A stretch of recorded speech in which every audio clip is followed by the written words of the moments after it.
Hello friends, मैं सुबोध स्वागत करता हूं आपका अपने YouTube channel SP education club पर।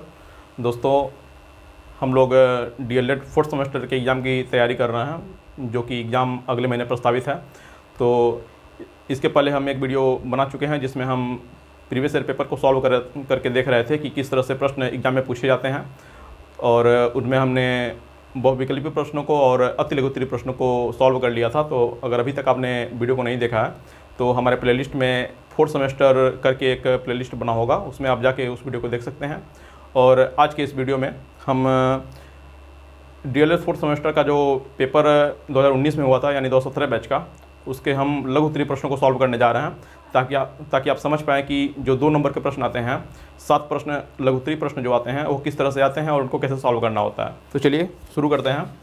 11 प्रश्नों तक हमने पिछले वीडियो में देखा था, आज हम 12वां क्वेश्चन सॉल्व करने जा रहे हैं। तो देखिए, ये 2019 में जो पेपर हुआ था उसमें 12वां क्वेश्चन क्या था। क्वेश्चन है, यदि ये सारे देखिए 12 से लेकर के 18 तक जो प्रश्न आते हैं ये लघु उत्तरीय प्रश्न होते हैं, और ये सब 2-2 नंबर के होते हैं, यानी कि 7 प्रश्न जो है ये 7 दूना 14 नंबर का है। ठीक है, तो काफ़ी ज़्यादा इंपॉर्टेंट रोल इसका होता है एग्ज़ाम में अच्छा नंबर लाने के लिए और पास करने के लिए। तो है, यदि इसमें दिया है, यदि ए बराबर 1, 3, 5, 7, ये एक दिया है, और फिर दिया तथा बी बराबर क्या क्या है, देखिए 5, 7, 8 और 9, ये 2 दिया हुआ है। अब पूछ रहा है, बताइए ए यूनियन बी क्या है और ए इंटरसेक्शन बी क्या होगा। ये 2 प्रश्न आपसे पूछा था और ये 2 नंबर का प्रश्न है, यानी इसको आप लिखेंगे तो 1 नंबर मिलेगा और इसको लिखेंगे तो 1 नंबर मिलेगा, दोनों लिखेंगे तो 2 नंबर मिलेगा। तो इसको देखिए कैसे सॉल्व करते हैं। देखिए, अभी हम चूंकि प्रीवियस पेपर सॉल्व करा रहे हैं तो आपको प्रश्नों को कैसे लगाना है ये हम आपको सिखा रहे हैं। इसके बाद जो हम अगला वीडियो लेकर आएंगे उसमें हम एक चैप्टर के कॉन्सेप्ट को क्लियर कर देंगे, या क्वेश्चन को कराते हुए ही चीज़ों को क्लियर कर देंगे। ठीक है, अभी यहाँ पे क्वेश्चन सॉल्व करते हैं। तो देखिए, क्वेश्चन को लगाना सीखिए, क्योंकि इसी तरह का प्रश्न आएगा, बस ये डाटा चेंज रहेगा, पूछेगा ऐसे ही एग्जाम में। ठीक है, अगर इस तरह के प्रश्न आते हैं तो अगर कहीं आपको ये चिन्ह दिखे, ये वाला, तो इसको यूनियन पढ़ते हैं, और ये वाला चिन्ह दिखे तो इसको इंटरसेक्शन पढ़ते हैं। ठीक है, यूनियन का मतलब क्या होता है, अब इसको समझिए। यूनियन का मतलब होता है कि जितनी संख्याएं हैं इन दोनों में, उन सबको एक साथ मिला के लिखना है, लेकिन कोई भी संख्या जो है डबल नहीं होनी चाहिए। जैसे इसका हम अगर आंसर लिखें तो देखिए कैसे लिखेंगे। इसका आंसर लिखेंगे, देखिए 1 है, 1 लिख दीजिए, 3 लिख दीजिए, 5 इसको भी लिख दीजिए, 7 इसको भी लिख दीजिए। अब इसमें जब आएंगे आप तो देखेंगे 5 लिखना है, 7 लिखना है, 8 लिखना है, 9 लिखना है, लेकिन देख रहे हैं कि 5 और 7 हमको पहले ही मिल चुका है, ये दोनों हमको पहले हम लिख चुके हैं, तो इसको दोबारा नहीं लिखना है। अब बचा क्या, 8 और 9, तो 8 और 9 लिख दीजिए, बस इतना कर दिए। ये आपका हो गया क्या, यूनियन। यूनियन का मतलब होता है कि दोनों जो संख्याओं का मान, या ए और बी, एक्स वाई जो भी माना रहेगा, उसका जो मान दिया रहेगा, उनमें जो संख्याएं होंगी उनमें से कॉमन जो होगा उसको छोड़ देना है और कॉमन के अलावा सबको लिख देना है, ये यूनियन होता है। अब जो ये ए इंटरसेक्शन बी है, इसका मतलब क्या होता है, इसका सीधे सीधे उल्टा होता है। यानी इसमें हम क्या करेंगे, जो इन दोनों में कॉमन रहेगा बस उसी को लिखेंगे। देखिए 1 यहाँ है, इसमें कहीं नहीं है, 3 भी कहीं नहीं है, लेकिन 5 यहाँ भी है, 5 यहाँ भी है, यानी कि 5 और 5 क्या हो गया, कॉमन हो गया। और 7 देखिए, 7 और 7 कॉमन हो गया। तो जो कॉमन रहेगा वो ए इंटरसेक्शन बी का मान हो जाएगा, और जो दोनों को मिला के लिखेंगे कॉमन को छोड़ करके, तो वो क्या हो जाएगा, हमारा यूनियन हो जाएगा। मतलब यूनियन में दोनों में जो संख्याएं आई हैं सारी संख्याएं आएंगी, कोई भी संख्या रिपीट नहीं होगी, और इसमें जो है जो दोनों में रहेगा बस उसको लिखना है। यानी 5 और 7 ही ऐसा है जो दोनों में मिल रहा है, तो 5 और 7 क्या हो जाएगा, इसका आंसर हो जाएगा। यानी कि अगर आप इसको लिख देंगे तो ये आंसर आपका है, ये भी आंसर है, तो दोनों का 1-1 नंबर आपको, यानी कि 2 नंबर का क्वेश्चन सॉल्व हो गया। क्वेश्चन नंबर 13 है। क्वेश्चन नंबर 13,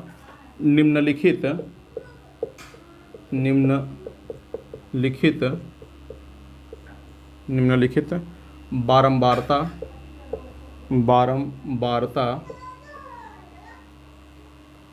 बंटन का बहुलक बताइए।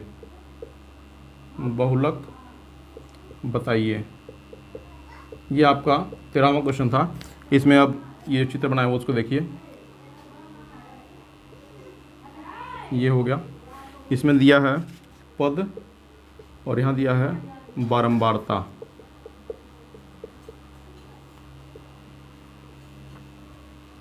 इसमें क्या है, 15 है, 2, 16, 4, 17, 7,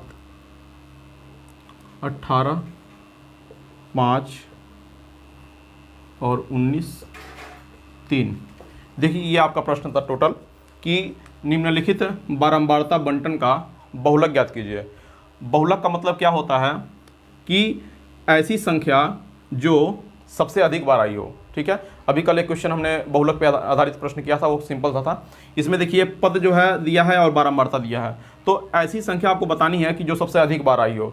तो बारंबारता का मतलब होता है कि वो संख्या कितनी बार है। जैसे मान लीजिए 15 के नीचे 2 लिखा है बारंबारता, यानी 15 2 बार आया है, 16 4 बार आया है, 17 7 बार आया है। तो इस तरह से ये दिया हुआ है। तो आपको ये देखना है कि कौन सी संख्या है जो सबसे अधिक बार आई है। ठीक है, निम्नलिखित बारंबारता बंटन का बहुलक ज्ञात करना है। बहुलक मतलब जिसकी बारंबारता सबसे अधिक होगी वही इस पूरे बंटन का क्या होगा, बहुलक होगा। तो देखिए आप देखिए 7 जो है सबसे अधिक संख्या है, यानी कि 17 जो है सबसे अधिक बार आया है, तो यही इसका क्या हो जाएगा, बहुलक हो जाएगा। चूंकि 2 नंबर का क्वेश्चन है इसलिए लिखेंगे, चूंकि पद 17 की बारंबारता 7 है, अतः इस पूरे बंटन का जो है बहुलक 17 होगा। ठीक है, तो ये आपका क्या हो जाएगा, आंसर हो जाएगा। तो एकदम सिंपल सा क्वेश्चन है। अगर इस तरह का ग्राफ बना के दे दें या फिर सीधे सीधे लाइन बना के दे दें, तो अगर आपको बहुलक निकालना है तो आप देखेंगे कि सबसे अधिक जो है पद कौन सा है, ऐसा पद जो सबसे अधिक बार आया है वही उसका क्या हो जाएगा, बहुलक हो जाएगा। ठीक है, चलिए अगला क्वेश्चन देखते हैं। क्वेश्चन काफ़ी इजी होते हैं। ठीक है, बस आपको एक बार समझ लेना है किस तरह से प्रश्न होते हैं। अगर यही प्रश्न अगर आप पहले नहीं लगाए रहेंगे तो आप सीधे एग्जाम में नहीं लगा सकते हैं। ठीक है, प्रॉब्लम होगी। चलिए क्वेश्चन नंबर 14 देखते हैं। क्वेश्चन नंबर 14 है, 14वां प्रश्न कह रहा है कि एक चित्र दिया है, कह रहा है पार्श्व चित्र में, लिख देता हूं मैं, पार्श्व चित्र में ओ वृत्त का केंद्र है, ओ वृत्त का केंद्र है, कोण BAC का मान 40 डिग्री है, तो कोण OBC तथा कोण OCB का मान बताइए। ये आपका प्रश्न है और बगल में एक फिगर बनाया हुआ है। ठीक है, इसमें देखिए ये वृत्त का केंद्र O हो गया और ऐसे है,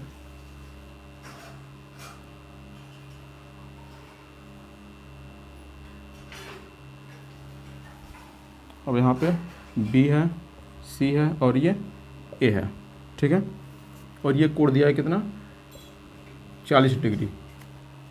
देखिए प्रश्न आपका दिया हुआ है कि पार्श्व चित्र में मतलब बगल में बनाए गए चित्र में O वृत्त का केंद्र है। देखिए O जो है वृत्त का केंद्र है और कोण BAC इसका मान कितना है, 40 डिग्री है। तो OBC यानी इसको ये वाला कोण और तथा OCB मतलब ये OCB, ये दोनों कोण का क्या करना है, मान बताना है। क्योंकि आप ये देख रहे हैं कि ये भुजा और ये भुजा दोनों क्या है, बराबर है, तो यानी कि ये दोनों कोण भी क्या होंगे, बराबर होंगे। तो इसलिए लिखेंगे माना कोण OBC बराबर x तथा कोण OCB बराबर x। यहाँ लिख देंगे क्योंकि दोनों समान भुजा के सामने के कोण हैं। ये एक प्रमेय होता है कि अगर कोई भी दो समान भुजा है किसी त्रिभुज में, तो उसके सामने जो कोण बनेंगे वो दोनों कोण भी आपस में क्या होंगे, बराबर होंगे। अब चूंकि ये मान लीजिए कोई वृत्त है, तो ये केंद्र से परिधि पर ये जो लाइन है ये इसकी त्रिज्या है, तो दोनों त्रिज्याएं हैं, तो दोनों त्रिज्या बराबर होगी, तो सामने बना कोण भी बराबर होगा। तो ये हम मान लिए कि इसका वैल्यू क्या हो गया, x हो गया। अब एक प्रमेय और होता है, समझा दे रहे हैं, आप अपनी भाषा में इसको डिटेल में लिखते रहिएगा। क्वेश्चन को समझना ज़्यादा जरूरी है। आप लिखने के लिए अपनी भाषा में जब लिखेंगे तो वो चीज़ें अच्छी होती है, नंबर अच्छा मिलता है। अब कॉन्सेप्ट को समझिए क्या होता है। देखिए कॉन्सेप्ट ये है इसमें कि किसी भी वृत्त में अगर कोई एक जीवा है, ठीक है, उस जीवा से एक कोण जो है उसके केंद्र पे बन रहा है, देखिए केंद्र पे बन रहा है, और उसी जीवा से एक कोण जो है हमारा परिधि पे बन रहा है। तो जो केंद्र पे कोण बनता है वह कोण परिधि पर बने कोण का दुगुना होता है, यानी कि परिधि पे जितना कोण बनेगा उसका दुगुना कोण जो है केंद्र पे बनेगा। तो परिधि पे कितना कोण बना है, देखिए 40 डिग्री का कोण बना है, तो हमारे केंद्र पे कितना कोण बनेगा, इसका दुगुना यानी कि 80 डिग्री। ये एक प्रमेय होता है, ठीक है। तो आप लिखेंगे चूंकि, यहाँ लिखेंगे चूंकि केंद्र पे बना कोण परिधि पे बने कोण का दुगुना होता है, इसलिए कोण, प्रमेय लिख देंगे पहले, प्रमेय जो भी पता है सुने आप, जो सुना आपने, तो प्रमेय यहाँ पे लिखेंगे, फिर लिखेंगे इसलिए चूंकि, प्रमेय क्या है उसको लिखेंगे, चूंकि केंद्र पे बना कोण परिधि पर बने कोण का दुगुना होता है, इसलिए कोण BOC बराबर कितना, 40 गुणे 2 कितना हो जाएगा, 80 डिग्री। अब लिखेंगे त्रिभुज OBC में, अब आप जानते होंगे कि किसी भी त्रिभुज के तीनों कोणों का मान कितना होता है, 180 डिग्री होता है, यानी कि इसमें कोण OBC धन कोण OCB धन कोण BOC बराबर क्या होगा, 180 डिग्री होगा। ये क्या, त्रिभुज के तीनों कोण हैं, त्रिभुज के तीनों कोणों का योग, ऐसे आप लिख देंगे, ठीक है। अब उसके बाद देखिए OBC का मान कितना है, देखिए x है, प्लस OCB इसका मान कितना है, x है, प्लस इसका मान देखिए BOC का मान कितना निकाले हैं, 80 बराबर कितना, 180। अब इसको मैं यहाँ सॉल्व कर देता हूँ। अब क्या हो जाएगा, x और x क्या हो जाएगा, 2x प्लस ये कितना है 80 इक्वल टू कितना, 180। अब देखिए 2x की वैल्यू निकालिए, 2x बराबर क्या हो जाएगा 180, और ये प्लस में इधर जाए क्या हो जाएगा, ये प्लस वाला जब इधर जाएगा क्या हो जाएगा माइनस में, -80, और 2x का वैल्यू कितना आ गया 100, और x की वैल्यू निकालेंगे हो जाएगा 100। अब चूंकि इधर ये गुणे में है, इधर जाए क्या हो जाएगा भाग में, और कट जाएगा, कितना आ जाएगा 50, यानी कि x की वैल्यू कितनी आ गई 50। अब हमसे क्या पूछ रहा था, कोण OBC और OCB पूछ रहा था, तो OBC भी हमारा क्या है x ही है, और ये भी क्या है x ही है, यानी कि दोनों कोणों का मान क्या हो जाएगा 50 डिग्री ही हो जाएगा, यानी कि 50 डिग्री दोनों का क्या हो जाएगा, आंसर हो जाएगा। तो ये प्रश्न आपसे लगाने के लिए कहा था। इसमें क्या है, आपको दो प्रमेय पता होना चाहिए। पहला प्रमेय क्या, कि किन्हीं भी दो समान भुजाओं के सामने जो कोण बनता है वो दोनों कोण आपस में बराबर होते हैं, और दूसरा प्रमेय ये कि किसी भी वृत्त में एक जीवा द्वारा उसके परिधि पे बना कोण और उसके केंद्र पे बना कोण, इन दोनों में क्या संबंध होता है। संबंध ये है कि किसी भी त्रिभुज, किसी भी वृत्त में उसके जीवा द्वारा परिधि पे बने कोण का दुगुना होता है कौन, केंद्र पे बना कोण, ठीक है। तो इसको आप प्रमेय को यहाँ लिखेंगे भी, अभी जो आपने अभी तक सुना उसको अपनी भाषा में आप लिख सकते हैं, ठीक है। अब चीज़ों को समझ लीजिए ताकि एग्जाम में आए, कभी कभी ये ऑब्जेक्टिव में दे देता है या 1 नंबर में दे देता है, तो उसको आपको डिटेल नहीं लिखना होता है, बस आपको आंसर पता करना होता है। तो आपको प्रमेय पता होना चाहिए, आप आसानी से लगा सकते हैं, ठीक है। तो ये रहा क्वेश्चन नंबर 14। चलिए अगला क्वेश्चन देखते हैं, क्वेश्चन नंबर 15। क्वेश्चन को अच्छे से समझ लीजिए, किस तरह से प्रश्न आते हैं, कैसे होता है, और इसके प्रमेय को आप बुक में देखिएगा। अगर किसी प्रश्न में कोई समस्या हो रही है तो आप उसको कमेंट सेक्शन में बताइए कि इस प्रश्न में हमको समस्या हो रही है। उस प्रश्न को हम दोबारा अगले वीडियो में रिपीट कर देंगे और अच्छे से एक्सप्लेन कर देंगे, ठीक है। और ये पेपर ख़त्म होने के बाद जो हम अगला वीडियो कराएंगे उसमें हम क्वेश्चन को ज़्यादा एक्सप्लेन करेंगे, ज़्यादा अच्छे से समझाएंगे, ठीक है। और जितने भी इंपॉर्टेंट प्रश्न बन सकते हैं सबको सॉल्व करेंगे। चलिए अगला क्वेश्चन देखते हैं, क्वेश्चन नंबर 15। क्वेश्चन नंबर 15, एक बाघ की लंबाई, एक बाघ की लंबाई 180 मीटर और चौड़ाई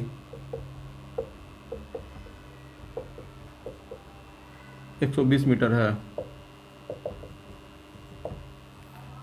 बाघ के बीचों बीच, बाघ के बीचों बीच एक दूसरे को समकोण पर काटते हुए, समकोण पर काटते हुए 3 मीटर के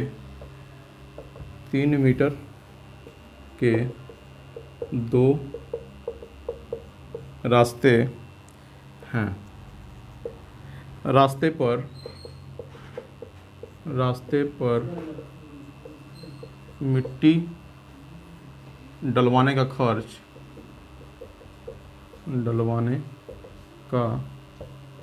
खर्च 12 रुपया प्रति मीटर स्क्वायर, यानी 12 रुपये प्रति वर्ग मीटर है।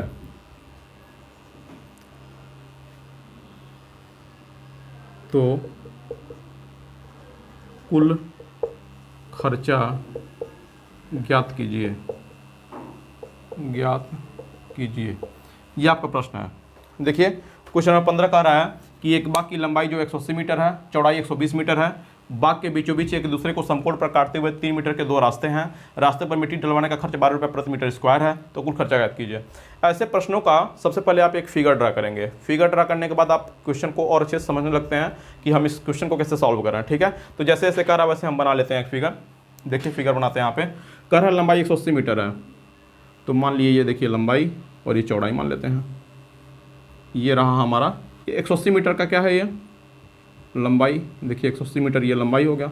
चौड़ाई कितना है बोला है 120 मीटर, 120 मीटर ये हमारा चौड़ाई हो गया। ठीक है, अब कह रहा है बीचों बीच एक रास्ता है 3 मीटर चौड़ा, यानी कि रास्ता यहाँ भी है 3 मीटर और ऐसे भी है, बीचों बीच है और समकोण पे काटते हैं। तो ये जो है हमारा ये कितना है 3, और ये जो है ये भी कितना है 3 मीटर में है सारे। ठीक है, तो 3 मीटर का रास्ता ये भी है, 3 मीटर का रास्ता ये भी है।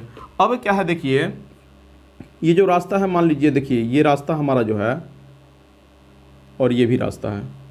ठीक है, ये हमारा टोटल क्या है रास्ता है, 3 मीटर चौड़ा रास्ता है। अब कह रहा है रास्ते पे मिट्टी डलवाना है, इस पे भी, और खर्च जो है 12 रुपये प्रति मीटर स्क्वायर, यानी कि रास्ते का क्षेत्रफल जितना होगा उसमें 12 का गुणा करना पड़ेगा। तो अब इसका हमको क्षेत्रफल ज्ञात करना है रास्ते का, क्योंकि रास्ते पे ही मिट्टी डलवाना है। इस प्रश्न को देखिए कैसे सॉल्व करते हैं। अगर आप बस इस रास्ते की, अगर ये जो रास्ता है देखिए आयत दिख रहा है, अगर इसका क्षेत्रफल निकालें हम तो कैसे निकालेंगे। हमको क्षेत्रफल के लिए क्या पता होना चाहिए, आयत के लिए लंबाई और चौड़ाई। चूँकि जानते हैं, लिखेंगे सॉल्व करेंगे अब इसको। चूँकि आयत का क्षेत्रफल क्या होता है, लंबाई गुणे चौड़ाई, ये आप जानते हैं। ठीक है, अब ये देखिए इसका यहाँ से यहाँ तक ये चौड़ाई हमको पता है कितना है 3। ठीक है, लेकिन इसका ये लंबाई कितना है, देखिए लंबाई आप देखेंगे, ये देखिए यही लंबाई है कितना है 120 मीटर, यानी कि यहाँ से यहाँ तक लंबाई कितना है 120 मीटर। यानी पहले रास्ते का, इसको मान लीजिए रास्ता 1 मानना है, इसको रास्ता 2 मानना है, तो पहले रास्ते का क्षेत्रफल, उसका क्षेत्रफल देखिए कितना है, लंबाई कितना है, देखिए लंबाई 120 है, चौड़ाई कितना है 3 है, कितना हो जाएगा 360 मीटर स्क्वायर। ये हमारा पहला हो गया। ठीक है, अब अगर दूसरा रास्ता देखें, ये जो देखिए दूसरा रास्ता जो है सेकंड रास्ता, तो दूसरे रास्ते का क्षेत्रफल क्या हो जाएगा, दूसरे रास्ते का क्षेत्रफल। अब इस रास्ते का क्षेत्रफल के लिए क्या करना है, देखिए ये हमारा क्या है चौड़ाई है 3, और ये देखिए लंबाई, इसकी लंबाई कितनी है, ऊपर देखिए यहाँ से यहाँ तक 180 है, यानी कि 180 में गुणा करेंगे, 18 × 54 कितना 540 मीटर स्क्वायर। यानी कि दोनों रास्तों का अगर हम देखें क्षेत्रफल तो कितना आया 360 और 540। लेकिन अब आप ध्यान देंगे कि ये जो बीच वाला एरिया है ये हम इस रास्ते में भी गिने हैं, इस रास्ते में भी गिने हैं, यानी दोनों बार काउंट किए हैं। तो ये वाला जो एरिया है, ये बीच वाला एरिया 2 बार आ जा रहा है, तो एक बार इसका क्षेत्रफल को घटाना पड़ेगा, क्योंकि दोनों रास्ते का क्या हो जाएगा। अच्छा देखिए इसका पहले देख लिए, ये जो हम डार्क कर दिए एरिया, इसका क्षेत्रफल क्या होगा, देखिए 3 ये भी है 3 ये भी है, यानी क्षेत्रफल क्या हो जाएगा 3 × 3 यानी कि 9 मीटर स्क्वायर। यानी कि बीच में 9 मीटर स्क्वायर हम डबल कर दिए थे, इस वाले रास्ते में भी गिन लिए थे, इस वाले रास्ते में भी गिन लिए थे। तो अगर एक बार घटा देंगे तो वो बस किसी एक रास्ते में आ जाएगा। तो एक बार जो है इस बीच वाले एरिया का जो क्षेत्रफल क्या करते हैं, घटा देते हैं। तो अब हमारा रास्ते का क्षेत्रफल क्या होगा, देखिए रास्ते का क्षेत्रफल क्या होगा, 360 में जोड़ेंगे क्या 540, तो ये तो दोनों रास्ते का हो गया, लेकिन जो बीच में डबल हो रहा था इसको क्या करेंगे, घटा देंगे। 9 आ रहा था, देखिए इसको जोड़ दीजिए, 0 6 4 10 को 0 80 लेख और 5 3 8 1 9 9 कितना हो जाएगा 891 मीटर स्क्वायर क्या आया हमारा रास्ते का क्षेत्रफल। यानी कि ये जो दोनों रास्ते हैं उनका अगर एक्यूरेट क्षेत्रफल हम निकालें तो कितना आ रहा है 891 मीटर स्क्वायर। इसमें ये ध्यान रखना है कि जो बीच में ये रास्ता डबल हो रहा था वो डबल होने वाले रास्ते को एक बार घटाना पड़ेगा हमको, ठीक है। तो चलिए हमारा रास्ते का क्षेत्रफल मिल गया 891 मीटर स्क्वायर, लेकिन हमको रास्ते का क्षेत्रफल नहीं पूछा है, ये पूछ रहा है कि रास्ते पर मिट्टी डलवाना है। अब पूरा रास्ते पे यहाँ से यहाँ तक क्या करना है, मिट्टी डलवाना है, और 1 मीटर स्क्वायर मिट्टी डलवाने में कितना खर्चा आ रहा है 12 रुपये का। तो लिखेंगे चूँकि 1 मीटर स्क्वायर में खर्च कितना आ रहा है, खर्च देखिए 12 रुपया, इसलिए 891 मीटर स्क्वायर में खर्च कितना आएगा, देखिए 891 गुणे 12 गुणा कर दीजिए 10,692 रुपया, ये हो जाएगा आपका आंसर। यानी कि क्या हुआ कि अगर ऐसा प्रश्न आपको मिलता है एग्जाम में कि लंबाई चौड़ाई दिया हुआ है, बीच में रास्ता है, तो इस प्रश्न को लगाने का तरीका क्या है कि सबसे पहले आप एक रास्ते की लंबाई और चौड़ाई देख लें, उसका क्षेत्रफल निकालना, फिर दूसरे रास्ते का लंबाई चौड़ाई देकर क्षेत्रफल निकालना, फिर बीच वाले एरिया का एक बार घटा दें उसको, ठीक है। तो देखिए सबसे पहले रास्ते का क्षेत्रफल, फिर दूसरे रास्ते का क्षेत्रफल, फिर रास्ते के क्षेत्रफल में अगर एक्यूरेट निकालेंगे क्या हो जाएगा, दोनों को जोड़ेंगे और बीच वाले एरिया को क्या करेंगे, घटा देंगे, जितना आएगा वो क्या हो जाएगा हमारा रास्ते का क्षेत्रफल हो जाएगा। अब जितना रुपया प्रति मीटर स्क्वायर खर्चा आ रहा होगा उसको क्या करेंगे, हम गुणा कर देंगे और हमारा आंसर क्या होगा, आ जाएगा। तो इस तरह के प्रश्नों को ऐसे सॉल्व करते हैं। आई थिंक आप समझ गए होंगे। अगर आपको प्रॉब्लम होती है समझने में तो आप कमेंट सेक्शन में हमको बताएं कि प्रॉब्लम कहाँ पे हो रही है, उसको सॉल्व किया जाएगा, ठीक है। चलिए अगला क्वेश्चन देखते हैं। क्वेश्चन नंबर 16 क्या कह रहा है, देखिए कह रहा है कि 6 अंकों की बड़ी से बड़ी पूर्ण वर्ग संख्या बताइए। 6 अंकों की बड़ी से बड़ी पूर्ण वर्ग संख्या बताइए, ये आपसे कह रहा है। देखिए इसको कैसे लगाते हैं, 6 अंकों की बड़ी से बड़ी पूर्ण वर्ग संख्या बताइए। अब ऐसे प्रश्नों को लगाने का तरीका क्या है वो देखिए, क्योंकि पहले तो ये देखिए कि 6 अंकों की बड़ी से बड़ी संख्या होती कौन है। तो 6 अंकों की बड़ी से बड़ी संख्या क्या होती है, 6 अंकों की बड़ी से बड़ी संख्या ये क्या होती है। तो आप कोई कितने भी अंकों की बड़ी से बड़ी संख्या कहे, जितने अंकों की कहे उतना बार 9 लिख देते हैं, ठीक है। तो 6 अंकों की कह रहा है, यानी कि 1 2 3 4 5 6, यही हमारा क्या है 6 अंकों की बड़ी से बड़ी संख्या है। लेकिन ये बड़ी से बड़ी नहीं पूछ रहा है, बड़ी से बड़ी पूर्ण वर्ग संख्या पूछ रहा है। पूर्ण वर्ग संख्या ये क्या होता है, जैसे 5 का पूर्ण वर्ग क्या होगा 25, तो 25 क्या हो जाएगा पूर्ण वर्ग संख्या है। 36 क्या है पूर्ण वर्ग संख्या है। 100 मान लीजिए 20 का है 400, तो 400 क्या है पूर्ण वर्ग संख्या है, ठीक है। यानी पूर्ण वर्ग संख्या का मतलब है कि वो किसी न किसी संख्या का क्या होना चाहिए, वर्ग होना चाहिए, ठीक है। तो इसको लगाने का तरीका क्या होता है ये देखिए, इसको लगाते हैं हम भागवृत्त से, और उसका तरीका क्या है वो समझ लीजिए। आप संख्या को लिख लीजिए 1 2 3 4 5 6 और भागवृत्त से लगाना है। आप भाग का सिंबल बना लीजिए। अब हम दाएं तरफ से दो दो का जोड़ा बनाते हैं। देखिए एक जोड़ा ये बना, एक जोड़ा ये बना, एक जोड़ा ये बना, तो ये हमारा जोड़ा बन गया। अब यहाँ पे जो संख्या लिखेंगे उस संख्या में उतनी ही बार पारा पड़ेंगे। जैसे मान लीजिए 2 लिखे तो 2 दूना 4, देखिए जो संख्या यहाँ लिखेंगे वही नीचे लिखिए। अब इसका आपस में गुणा कीजिए, 2 दूना 4 आएगा। अब यहाँ पे ऐसी संख्या रखना है कि हम 99 के पास तक पहुँचाएँ, जितना पास पहुँच सकते हैं उतना पास पहुँचाएँ। जैसे मान लीजिए अगर हम 6 रखेंगे तो कितना हो जाएगा 6 36, अभी कम है। 8 रखेंगे 8 9 64 कम है। 9 रखेंगे तो 9 9 81 पहुँच रहे हैं, लेकिन अगर 10 रख नहीं सकते हैं, 10 दाम में 100 ज़्यादा हो जाएगा, तो 9 बार रखिए,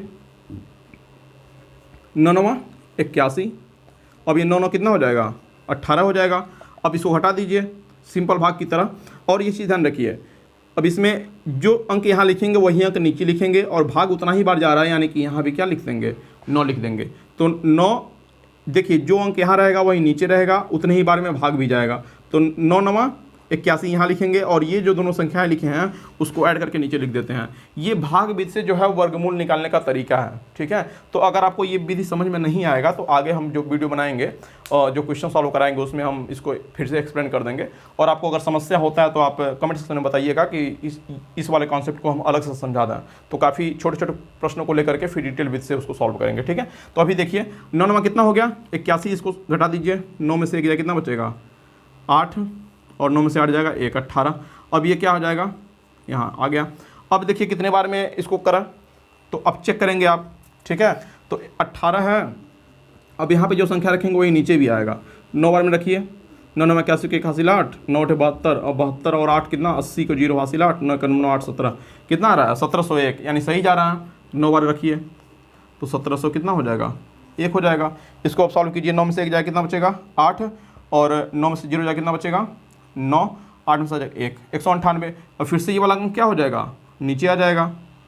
अब यहाँ पे क्या हो जाएगा 9 यहाँ लिखे हैं तो यही अंक नीचे लिखना है ना, तो यहाँ पे 9 आ जाएगा, ठीक है। और फिर आपका प्रोसेस क्या है इसको ऐड करने का, तो 9 9 18 को 8 हासिल 1 और 8 1 9 198। अब 198 है, फिर से जो यहाँ अंक रखेंगे वही नीचे भी रखेंगे, तो फिर 9 रख के देखते हैं।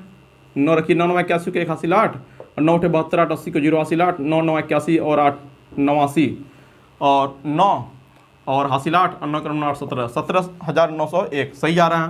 तो 9 फिर यहाँ रख दीजिए, 8 बार रखेंगे तो और कम जाएगा अभी, तो कितना हो जाएगा देखिए 17,901 17,901। इसको घटा दीजिए, 9 में से जाएगा 8 और 9 में से 0 जाएगा 9 और 18 में से 9 जाएगा तो 9 और यहाँ 8 1998, यानी कि हमारा शेषफल क्या बच गया 1998। अगर ये 1998 हमारा शेषफल न बचता तो 999 का जो वर्ग होता वही हमारा पूर्ण वर्ग संख्या होता।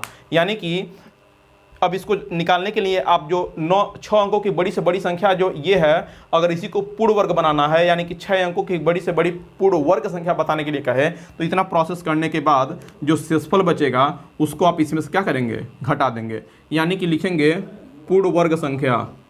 पूर्ण वर्ग संख्या बराबर क्या हो जाएगी, ये जो संख्याएं हैं 6 अंक की 1 2 3 4 5 6, इसमें 1998 घटा दीजिए, 1998 घटा दीजिए। देखिए 9 में से 8 जाएगा 1 और 9 में से 9 जाएगा 0, 9 में से 9 जाएगा 0, 9 में से 1 जाएगा 8 और 9, यानी कि 998001 जो है ये क्या होगा, ये हमारा 6 अंकों की बड़ी से बड़ी क्या हो जाएगी पूर्ण वर्ग संख्या हो जाएगी, ठीक है। तो ये लगाने का प्रोसेस है। अगर आपको समझ में नहीं आया है तो आप एक बार कमेंट सेक्शन में जरूर बता दीजिएगा कि सर भाग विधि से वर्गमूल निकालना सिखा दीजिए। मैं छोटे छोटे प्रश्नों को लेकर के फिर सॉल्व करके धीरे धीरे बड़े की तरफ बढ़ूंगा, तो आपको ये कॉन्सेप्ट अच्छे से समझ में आ जाएगा, ठीक है। तो 6 अंकों की बड़ी से बड़ी पूर्ण वर्ग संख्या ज्ञात करना हो तो क्या करेंगे, सबसे पहले बड़ी से बड़ी संख्या लिखेंगे और उसके बाद बड़ी से बड़ी संख्या को लिखने के बाद उसका हम भाग विधि से जैसे वर्गमूल निकालते हैं वो प्रोसेस लगाते जाएंगे। जो लास्ट में शेषफल बचेगा उस शेषफल को हम इस संख्या से घटा देंगे तो हमको पूर्ण वर्ग संख्या मिल जाएगी, ठीक है। तो ये रहा अपना 16वां क्वेश्चन। चलिए अगला क्वेश्चन देखते हैं। अब 2 नंबर के क्वेश्चन है तो थोड़े से बड़े होंगे, ठीक है, थोड़े से बड़े होंगे, थोड़े से टफ होंगे। एक आयताकार बाग की लंबाई कह रहा है, एक आयताकार बाग की लंबाई उसकी चौड़ाई की